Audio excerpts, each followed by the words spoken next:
Badong Aratiles po. Pag-uusapan natin ngayon, ito po, no?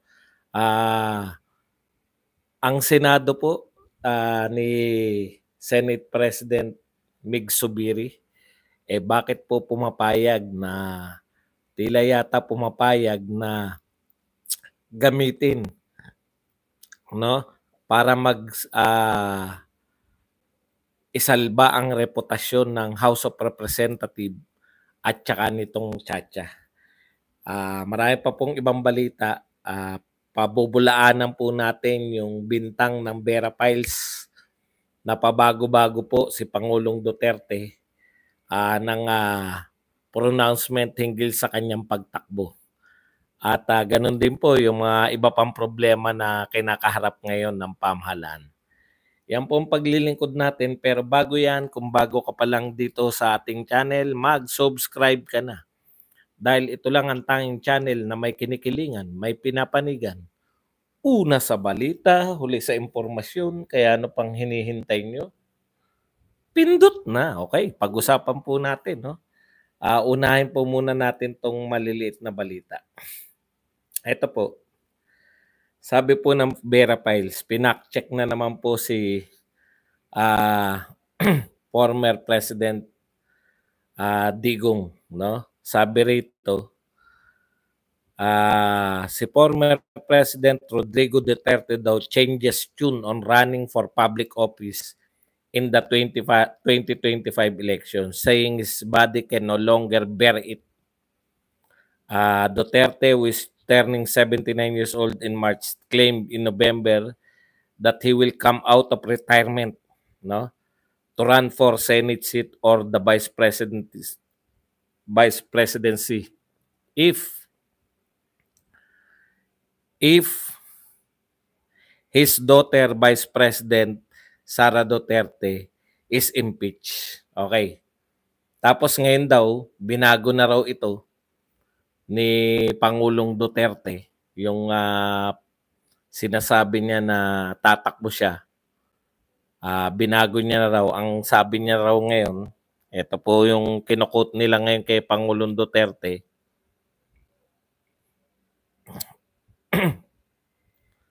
Wala na ako. I'm telling you the truth. Wala na ako, hindi ko na kaya. Kasi ginusto ko man, hindi na kaya ng katawan ko. Okay, so yan daw po ang pagbabago ng sinasabi ni Pangulong Duterte tungkol sa kanyang gagawing pagtakbo. Alam po ninyo, magtapatan tayo, no? Meron po bang pagkakaiba sa sinabi? Wala naman po eh. Alam na po natin na mahina na, 79 years old, mag-80 na, no? Kaya pa talaga bang maging vice president? Thank you very much muna kay Derek Ababa. Alam po ninyo, tama yung sinasabi ni Pangulong Duterte. Hindi naman po siya nagbabago. Ang sinabi niya, he will run for Senate or even vice presidency kung siya po ay kung i-impeach po si Sara Duterte. Hindi naman po natuloy yung impeachment eh. Alam niyo po yun? Sinabi po yun ni Tatay Digong, mainit na mainit po yung impeachment para kay Sara Duterte. Dahil hindi na po natuloy yung impeachment, pwede na po siyang hindi tumakbo. Ang kondisyon po dun, mapipilitan siyang tumakbo dahil in-impeach niyo yung anak. Okay? Nagkakaliwanagan? Okay. Ito po, isang problema na sabi nyo, best president si Pangulong Marcos ngayon. Napakasimple lang po nitong problema na to. The Land Transportation Office will run out of plastic cards to driver's licenses in about 2 weeks despite a donation of 4 million cards from private group. Dahil ang kailangan daw nila ay 12 million plastic cards. No, umaasa lang pala sa donasyon tong LTO. Hindi ba nangongolekta kayo? Hindi ba may bayad po yung lisensya? Bakit po kahit may bayad yung lisensya, nanghingi lang ng donasyon? Ang dami po nating pinoproblema, 'di po ba? Ang gagaling po. Sinasabi po ng mga fans ni PBBM, best president. Aba, ibig niyo sabihin, simple lang po, plastic. Plastic card lang po ng mga, anong tawag dyan? Lisensya. Hindi pa po matugunan. Huwag niyo pong itanong kung sino po namamahala sa LTO. Siya rin po yung namamahala sa NAIA. Siya rin po yung namamahala kung ano-ano. Siya rin po yung namamahala sa PUB. Di ba? Transportation din yan, di ba? Yung PUB, LTFRB, under din ng Department of Transportation. Yung NAIA, under din po ng Department of Transportation. Yung pong hindi natuloy na Mindanao Railways, under din po ng Department of Transportation. Napakarami pong under Okay pa rin. Good pa rin, good. Wala pa rin heads must roll. Hindi po ba? Parang napakasimple lang po ng problema, no? Plastic card lang. 4 million nag-donate daw. Kapos na naman yung dinonate. Naghihintay na naman ng bagong donation.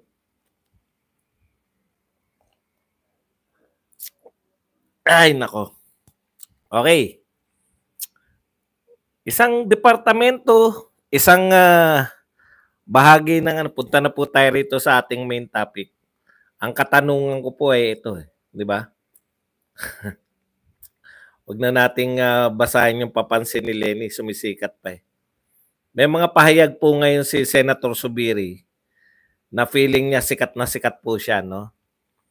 Una po, ilang bahagi lang po to, hindi po natin di-discuss yung kanyang mga sinabi lahat. Una, sinabi ni Zubiri, total reign sa charter changes sa pamamagitan ng People's Initiative si Pangulong Marcos, no? Kaya pareho daw sila. Sabi nga ni Zubiri pa, eto pa sabi ni Zubiri dati raw si Pangulong Marcos na na senador Papayag ba siya na maitsepwera yung mga senador? Ganda ng logic nga naman, di ba? Kaya nung nakausap siya, inaatasan ng Senado. Ganun ang termino niya. Inaatasan ng Senado na manguna. Manguna Senado sa mga economic provision na gagawin na charter change. Yan. Okay, ito pa dagdag. Thank you very much kay JR Santos na nagbigay po sa atin ng 50 pesos na pangkape. Yan. Okay. Ito pa ang matinding pahayag ni Zubiri, no? Ibinulgar ni Senate President Juan Miguel Zubiri na atat ng umatake sa Kongreso ang mga kasamahan niyang senador dahil sa isinusulong na People's Initiative. Pero pinili niyang kumalma at humanap ng win-win solution. Ibig sabihin niya ng win-win solution ay eto nga po, no? Magtsatsa pa rin pero this time through Constituent Assembly na. So ibig sabihin hindi na po yung kagustuhan ng mga congressman na maiitsepwera yung mga senador. Magandang development po yan. Kung magkakaroon po ng tsatsa, magkukonvene po yung mga congressman as Constituent Assembly na separate. Parang gumagawa lang po sila ng batas pareho. Magkaiba po. Tapos pag magkaiba po yung mga provisions na magkakaroon din yan ng bicameral, doon na maghihilutan. Okay, di sabi nga ni Zubiri, ito po ay ang win-win solution, no? Magtsatsa pa rin tayo dahil 'yun ang gusto ng Pangulo ng Pilipinas, magtsatsa na pang economic provision lang po yung babaguhin, no? Magtsatsa kasama na yung Senado, hindi na po Echepuera, mangunguna pa nga yung Senado, ayon kay Zubiri, sabi ni Pangulong Marcos, at economic lang. Win-win solution. Ayan ang inaakala ni Zubiri. Pero, ito po ang katotohanan, no?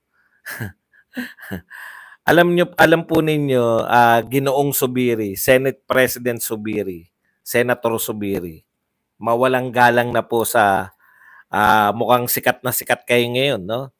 Mukhang yan ang gusto nyo ba? Yung sumikat ng ganyan na kayo naman yung maging sentro. Hindi nyo ba naisip, bakit kaya kayo pinatawag? Bakit kaya kayo biglang pinag-usap ni Martin? Natatandaan ko lang po, no? Natatandaan ko lang. Noong pong Desyembre, nagsabi si Speaker Martin. Ang sabi ni Speaker Martin, isusulong namin sa House of Representatives ang Chacha.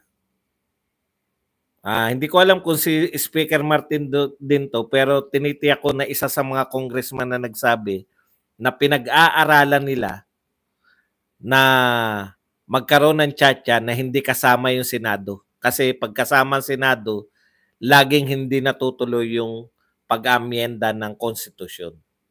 Binulaga tayo ngayon ng Enero, no? Nung binulgar nito ni Congressman Lagman, yung bayaran sa kanyang probinsya, no? Diyan po sa may Albay. May mga mayor, may 3 siyang mayor na hawak na magpapatunay na may kampanya po ng People's Initiative. Pero ang nangangampanya, ito po ay para sa pinangungunahan ng mga congressman. Ito ay nagpahayag din po si Congressman Pulong sa Davao, nangunguna po si Mig Zubiri Migs Nograles ng PBA Party List. Sinigundahan po yan ni Congressman Ungab ng Davao pa rin. Tapos si Senator Amy, pinakita pa nila na meron talagang form, no? At meron siyang akusasyon na 20 million per congressional district ang nakatokang bayaran.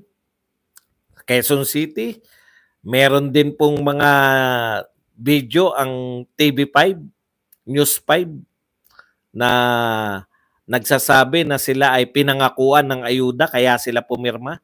Yung isa nga gusto pang bawiin dahil hindi niya raw alam na yun pala ay Chacha, no? Okay. Ang bilis po ng pangyayari. Akinsi ngayon. Hindi, pati po yung mga dati nilang kakampi. Ito pong kakamping Dilawan, mga kaparian, nag-react na po, no? Siyempre, si Shell Joke, no, nagpaliwanag na mali. Mali yung ginawa nilang People's Initiative, no? Lalo na yung mga bayaran, etc. Pumapalag po ang buong sambayanan, kasama po ang kanilang ate, no? Kamag-anak Incorporated yung ate. Pumalag si Ate Amy. Pinalagan tong pinsan, no? Talagang lahat po halos ng sektor, natira na lang po yung mga tambi vloggers at saka yung mga supporter na solid Marcos, no? Dito pagsuporta rito sa Chacha na may People's Initiative. Yan sila Mike Abe, si Jam Magno ang nangunguna, si Abe at saka si Magno ang nanguna para ipagtanggol yan. Yang People's Initiative. Pero alam po ng lahat na maling-mali. Maling-mali na magkabayaran para lang sa Chacha. Okay. Ngayon, biglang Echepuera po ang Senado. Wala tayong naririnig kay Mig Zubiri. Wala tayong naririnig sa mga congressman na isasama nila yung Senado. At yun po mismo.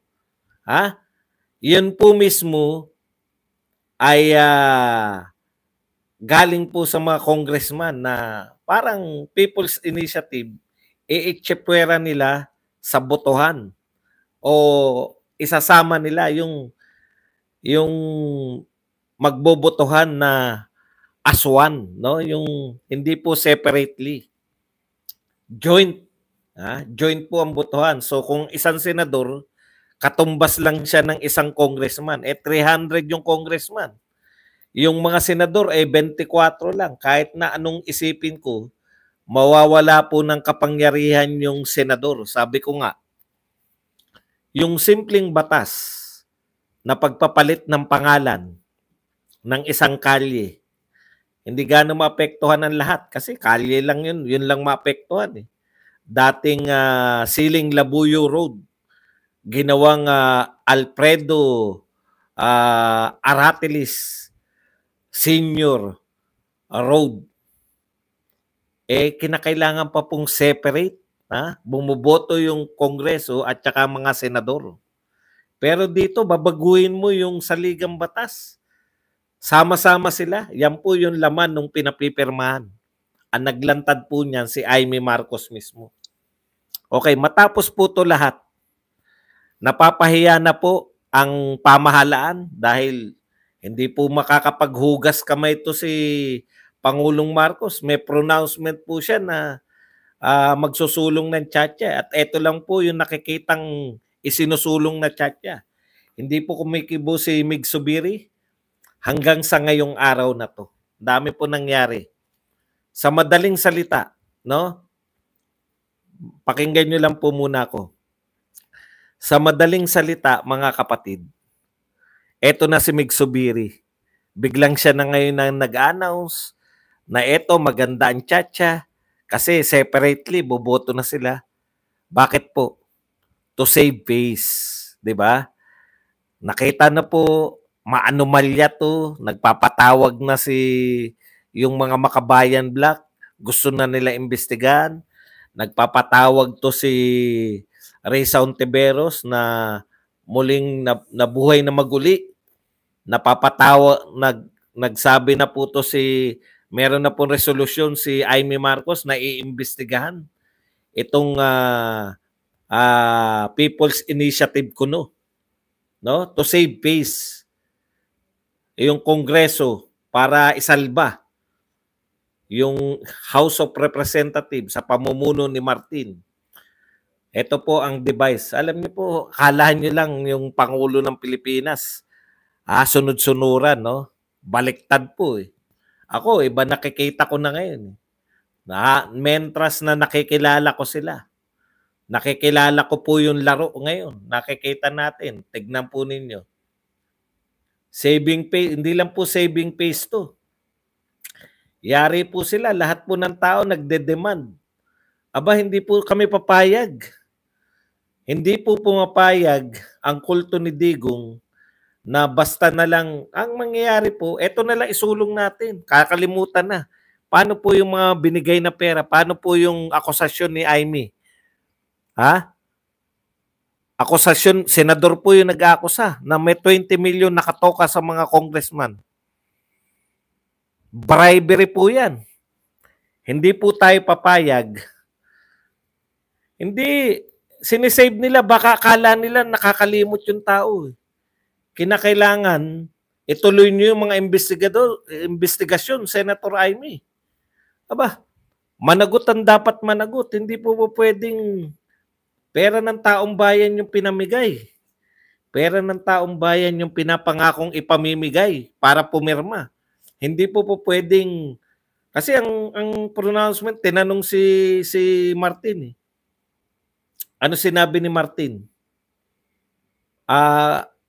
Kayo po ba'y pabor sa ginagawa ng Senado na pagsusulong nila ng tiyatya ngayon? Sila mamumuno. Ayan yung napag-usapan namin nila President Marcos. Aba, hindi po pwede yun na iiwan nyo na lang nabisto tayo. Nabisto yung ginawa natin. Iwan na lang natin yan. Suportahan na lang natin to si Zubiri. May naganap po na bribery. May naganap po na tawag nga ni si Jam Magno mismo. Si Jam Magno mismo at saka tong ang gawin nating witness. Sila nagsabi na nangunguna yung mga congressman. Si Mike Abe, pinangungunahan. Kinatwiran niya pa yung banat ni Sabi niya pa kay Pulong, hindi ba alam ni Pulong na na yung party list parang senador yan na pwede kahit saan. Kita nyo? Oh, nasa video ni Abby yan. Oh, si Jam Magno, anong sinabi ni Jam Magno? Incentive ang tawag diyan, hindi vote buying. Hindi niya po dinideny. Pinagtatanggol niya, iba lang ang tawag.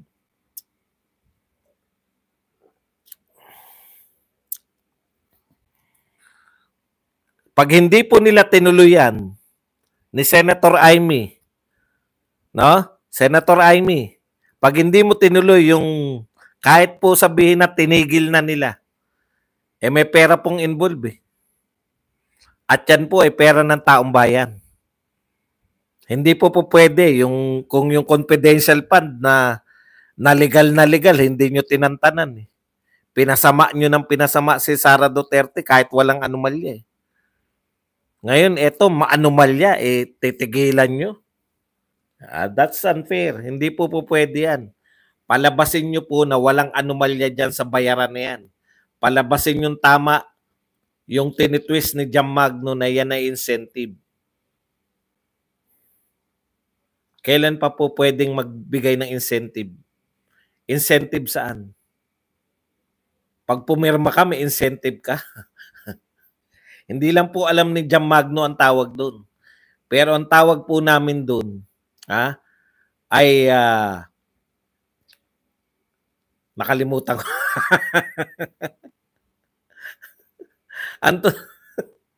ang totoo pong tawag doon ay suhol. At bawal pong manuhol. No? Bawal pong manuhol. O ikalawa, bribery, panunuhol po 'yun.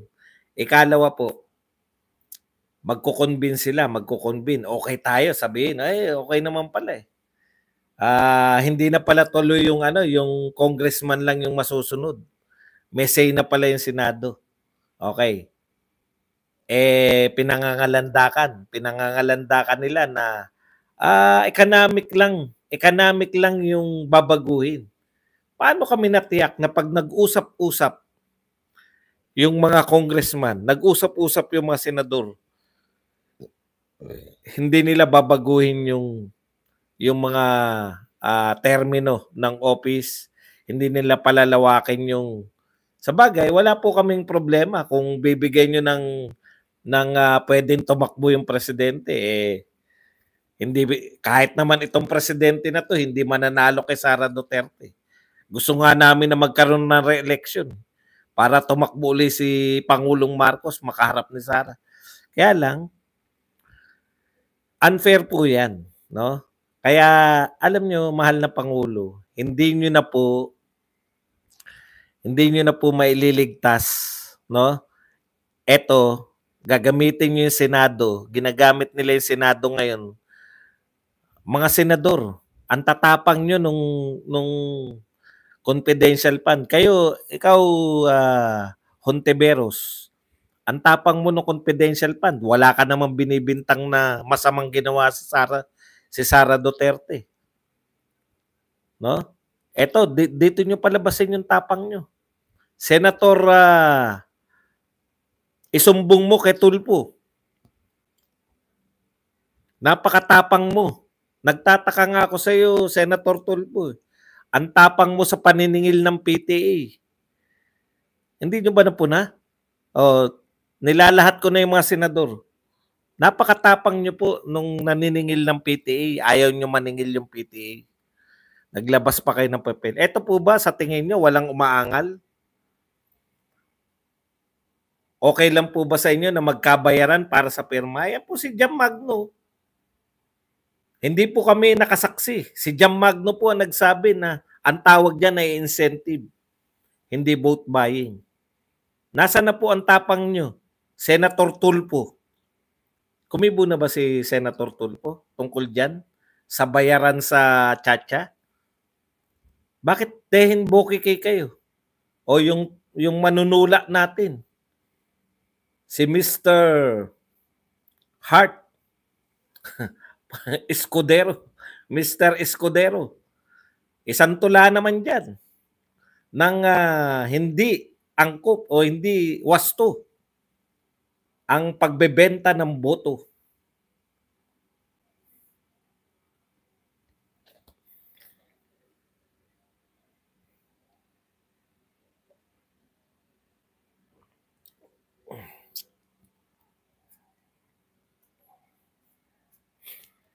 Okay. Tuwan-tuwa si Subiri, sa kanya nakasentro, hindi mo alam, ginagamit ka lang. Gamit na gamit ka ngayon. Very willing si Martin, nagtaka ako eh. Nung tinanong siya, payag ba kayo dyan sa sinusulong na Senado? Payag kami, yan na napagkasunduan namin kasama ng presidente. Talaga? For the first time? For the first time po na kayo ay kayo ay susunod sa Senado.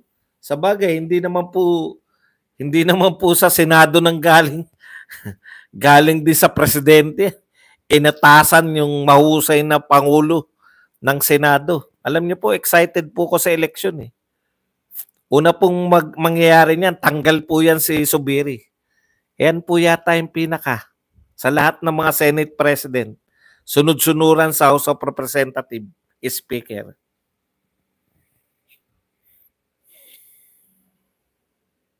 Galit na galit pa eh.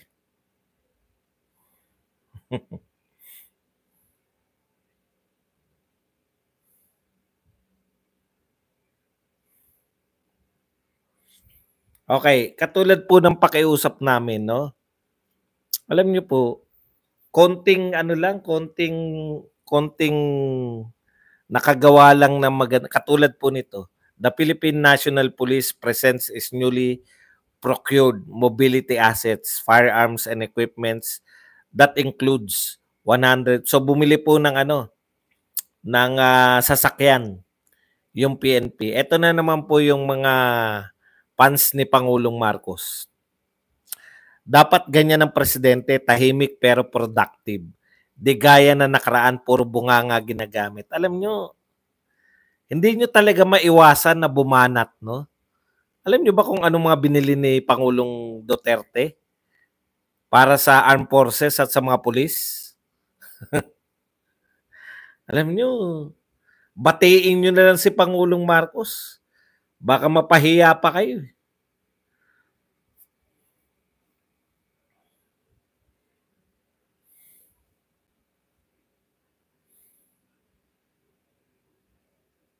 Ayan, iimbestigahan na po ni La Castro. Ewan ko kung palulusutin tong investigasyon. Nagtataka nga ako rito kay Castro. Dehin Bokiki. O, ito pa isa. Puta, ilang araw ko na nakikita yung naiya na yan. Ayan, Senate President Mig Subiri has filed resolution of both houses number 5 proposing amendments to economic provision of 1987. Okay. Sabi ni Mig Subiri, prioridad niya, no? Prioridad niya yung nila. Yung etong tsatsya na to. Ang sakit po marinig, no? Kung tayo po ay mamamayan na nasa gitna po tayo ng mataas na presyo ng bilihin. Ito po 90 centavos, halos piso ang idadagdag kada litro ng gasolina. Tapos ang maririnig mo lahat, President Marcos, Subiri, si Tamba, tatlo sa pinakamatataas na pinuno ng pamahalaan. Ang pinoproblema nila, paano babaguhin yung constitution. Okay, pwede po bang mag-usap-usap din kayo? Paano nyo naman mapapababa yung presyo ng bigas? Paano nyo naman po mapapababa yung presyo ng langis? Yung makaisip naman tayo kasi noon, alam ko noon may iniisip pa na mag-import tayo sa Russia, di ba? Dumirekta. Dahil kaibigan naman natin Russia eh. Sa bagay, hindi na po natin maiisip yan ngayon. Friends to one na ulit tayo.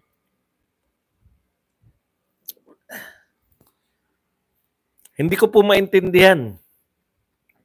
Yung Saudi po, nag-i-import ng langis sa Russia. Mura Russia eh. Saudi yun. Pinakamaraming langis. Alam niyo po nagtaka ako dun, eh, 'no, yung bakit nag-i-import yung Saudi baka naman joke 'to. Binasa ko talaga, eh. Ayun pala yun 'no, yung ini-import nila kasi mahal ang langis 'di ba? Hindi mo akalain na yung Saudi Arabia number 1 na oil producer ng mundo, mag-i-import ng langis nung kasagsagan ng ano, kasagsagan ng, anong tawag dun, sanction diyan sa Russia, hindi pinalalabas. Alam niyo kung anong katwiran ng Saudi ron? Logical din, eh. Yung binibili namin sa Russia, ginagamit namin dito sa Saudi. Yung aming langis, yun yung binebenta namin mahal sa mundo. So ginagamit namin murang langis galing sa Russia. Binebenta namin mahal yung langis na galing sa amin. Sabi ko nung una, puta bakit kayo mag-import? Kahit ba mura yun eh. Eh meron naman kayong sariling langis. Mas matalino yung logic ng Saudi. Nag-import kami ng murang langis sa Russia. Oh, alam niyo kung bakit naisip yan noon eh. 'Di ba? Panahon ni Duterte. Kasi pumutok yung Ukraine War. Alam niyo po kung bakit hindi tayo nakapag-import ng langis direkta sa Russia. Pwede po tayo makipag-usap, kaibigan natin yung Russia eh. Si Duterte tsaka si Putin magkaibigan eh. Pwede po tayo mag-import. Ang problema natin, saan natin ilalagay yung langis? Wala na tayong petron. Wala tayong iimbakan. Alam niyo ibig sabihin, pwede tayong bumili sa Russia, kaya lang, pag bumili ang Pilipinas, saan natin iimbak? Wala na sa atin yung petron. Oo nga no. Sinabi sa atin, may isang congressman yung nagsabi, yan po ang masamang epekto ng privatization na sinusulong na napakagaling na si Bautista. Putya, lahat ng problema eto na naman.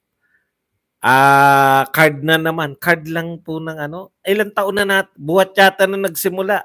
Sa totoo lang buhat yata na nagsimula tayo ng manungkulan to si Pangulong Marcos. Problema na natin yung lisensya eh.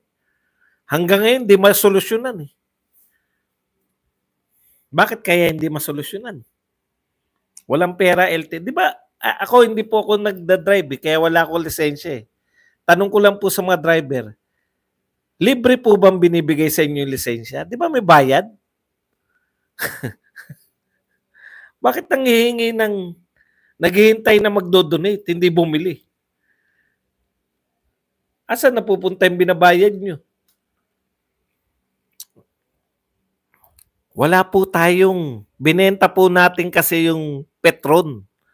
Gustuin man natin, wala tayong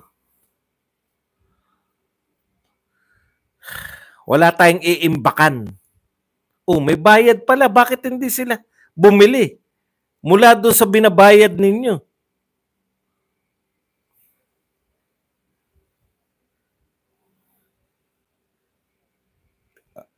Pera-pera daw yan. Meron daw 500 million from Kano para ituloy yung Chacha para ma-change na daw yung Article 18. May bayad yung pagpa-medical, may bayad yung pag-process. Bingin na kasi ang Pangulo. Tindi. May bayad ang mga driver's license, pero bakit hindi? 'Di ba kung hindi ko maintindihan? Binabayaran ka, 'di bumili ka. May nag-donate daw na 4 million, ang kailangan daw nila 12 million. 'Di bumili kayo. Hindi ko alam kung bakit hindi makabili. 1/4 lahat ng gastos ko. Tignan nyo, 1/4. Ang daming pera. Simple lang po yung lisensya. Hindi ko maintindihan talaga eh. Pasensya na kayo. Kung hindi ko maintindihan kung ano nangyayari. Okay. Yan lang po ang ating topic para sa araw na to.